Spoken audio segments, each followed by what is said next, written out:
To delete Walmart account permanently. Hey guys, in this tutorial I'll be showing you the ways on deleting your Walmart account permanently.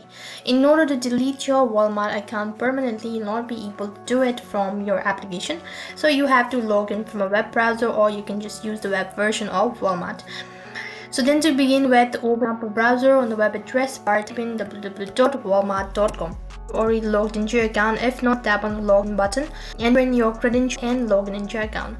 After you're logged into your Walmart account, it directs you to its official page. Right on this page, you'll be able to see your information. So tap on the profile icon or the profile in the top right hand side corner. After that, go ahead and tap on account. So while you're on the account center page, in the left hand side bar, scroll down right to the bottom, and right in between you'll be able to see customer service. Now go ahead and tap on the button. After that, it will direct you to the help center. Right on this page you'll be able to see all of these details. So what you need to do is just scroll down right to the bottom, and you'll be able to see chat with us option.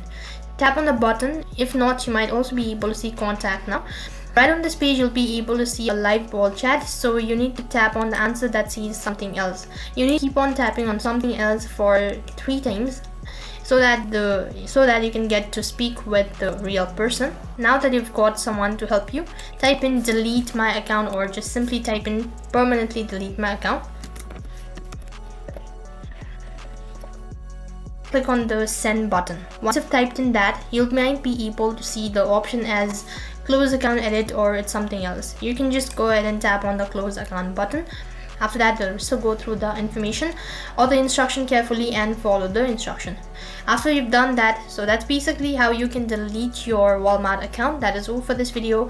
I hope the video was helpful. Make sure to like, share, and subscribe to our channel. Thank you for watching. See you in the next video.